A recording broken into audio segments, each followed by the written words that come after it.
At the office of Nellis Air Force Base, Las Vegas, Captain Reaper looked annoyed after watching his favorite basketball team just being defeated by the opposing team. Captain Reaper is an unmanned drone operator, whose job is to accompany the field team in the air as well as the destruction team when the American soldiers carry out their mission on land. Reaper had failed in his marriage 3 times. He had 8 children and was now waiting for the birth of his 9th child from his 4th wife. Sergeant Nia Branson was Reaper's assistant operator who was about to get married. That morning, she met Reaper and intended to ask for help regarding her marriage. Seeing that Reaper was upset due to not finding his sachet of coffee, Nia gave up her intention to tell Reaper what she wanted to talk about. Meanwhile, at the United States Air Base in Palawan, Philippines, Sergeant J.J. Playboy Kinney will carry out his first duty with a team led by Master Sergeant John Sugarsweet. That day, Kinney John and his 2 colleagues, Sergeant Abel and Sergeant Bishop, were ordered to go to the Sulu Sea to rescue a CIA agent who was caught while spying on a man named Alexander Petrov, who was an arms dealer and former KGB agent. The scene returned showing the Nellis Air Force Base in Las Vegas. After receiving a call from one of his children, Reaper came to see his subordinates, who were always so busy watching basketball games that Reaper often didn't answer phone calls. Reaper reminded them that if his wife was pregnant, he needed to always be alert if there was a sudden call. Reaper couldn't blame the phone in the operator's room, so he asked them to lower the television volume and immediately pick up if there was a call.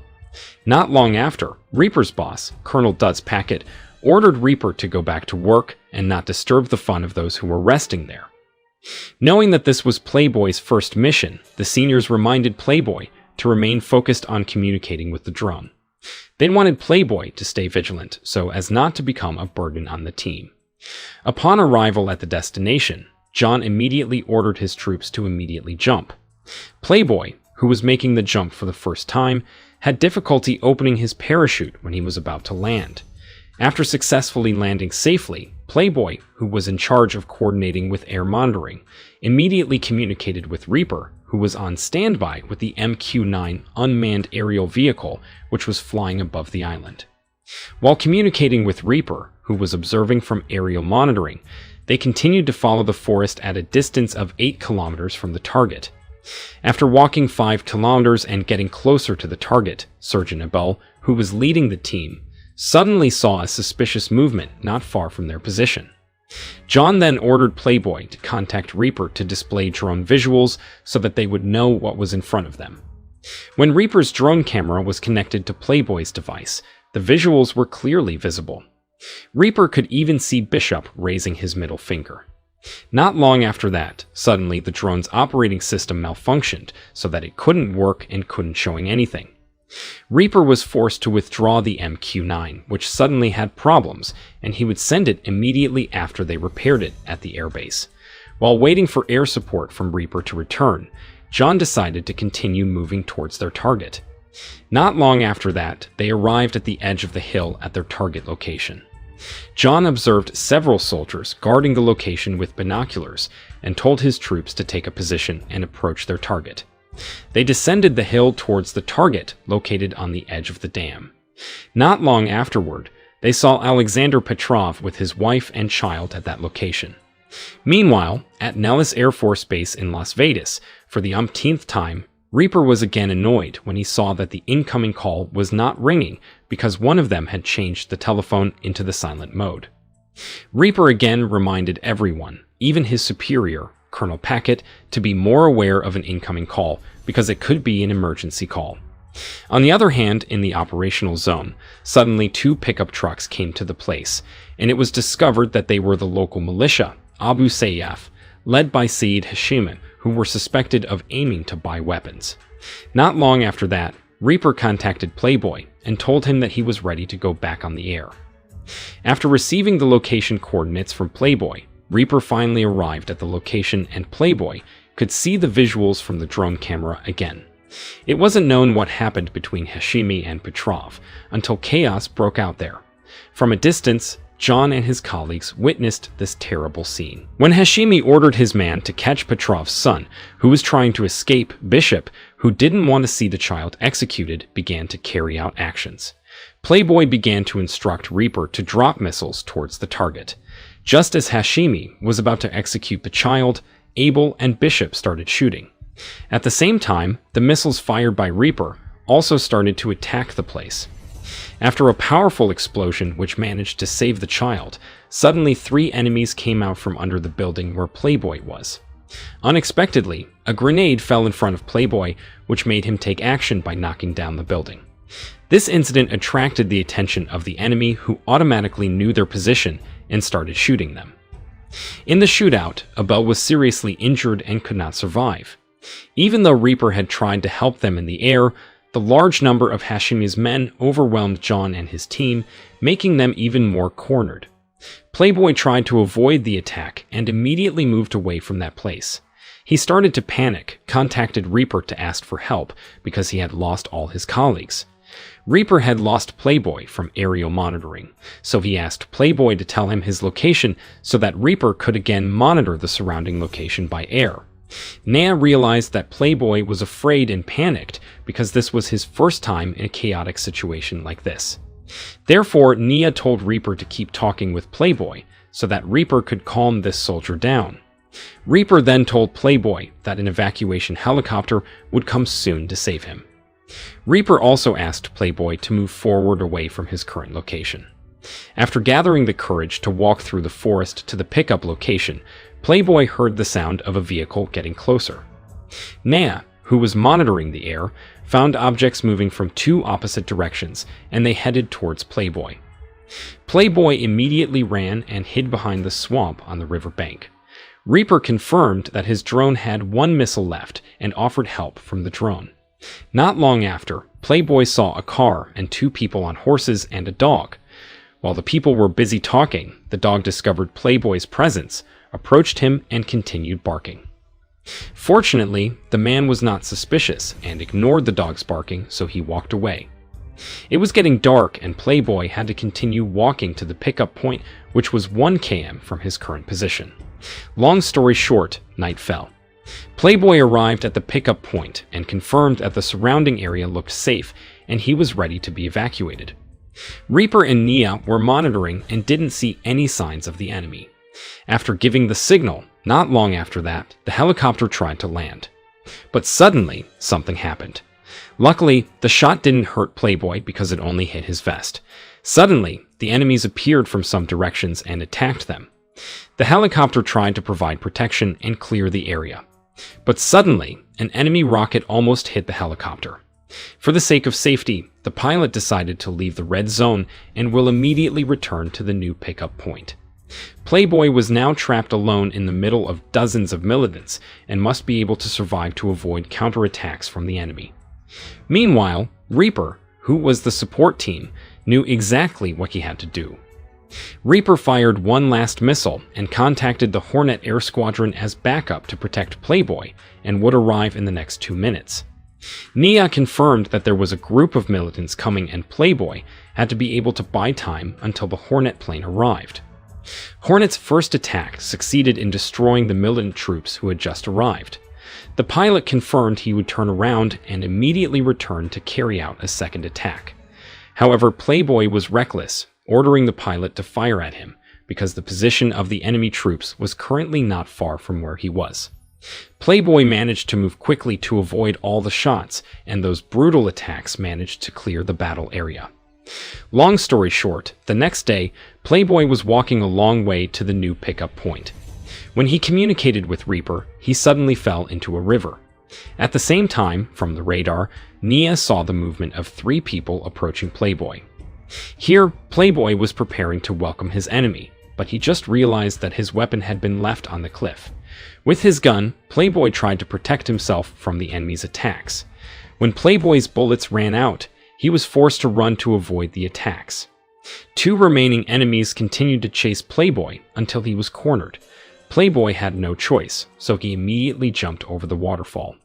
Playboy could survive, and now he rested on the river bank. But suddenly, something happened. Playboy was caught and taken to a building in the middle of the forest where the militants were hiding. There, Playboy was tortured. Meanwhile, at the Nellis Air Force Base, Colonel Packett came to see Nia and Reaper to ask about the progress of the ongoing mission. Reaper told him that the mission was a mess and asked Colonel Packett to postpone the shift change until he managed to bring his soldiers back. Not long after, a mysterious man appeared at the place where Playboy was being held and immediately attacked 2 of Hashimi's men. It turned out that the man was John, who received instructions from Reaper after he managed to survive the missile attack yesterday. John said that Bishop also survived, but he was captured by Hashimi's men. They found several weapons hidden by Hashimi's men in the building. Playboy contacted Reaper and asked for air support to be prepared, because he and John would return to the starting point of the battle to save Bishop and the CIA agent, which was their main mission. Long story short, Playboy and John have been on the hill monitoring the situation and planning their rescue mission. John trusted Playboy to make the plan, and he explained that in the first 15 minutes, they would break in through the front door with a silent attack towards the location of Bishop and the CIA agent were detained. And the next 15 minutes was their time to immediately leave the place. After agreeing with John, Playboy then contacted Reaper to prepare 3 air attacks, 2 shots from the drones every 15 minutes to divert the enemy's attention, and 1 final shot in the next 15 minutes from an explosive Hornet jet to destroy the entire place. After understanding John and Playboy's plan, Reaper immediately gave a signal to the point of attack. Colonel Packett, who was in the control room and heard the plan, ordered Reaper and Nia to immediately go home because their working hours had ended several hours ago. Firmly, Reaper refused because he felt he was the person responsible for bringing his troops back safely. There was a serious argument between Reaper and Colonel Packett until finally Reaper and Nia could no longer argue and left the room. Meanwhile, Playboy and John began to kill the enemies on guard one by one. When they were inside, they saw 2 guards who were watching TV.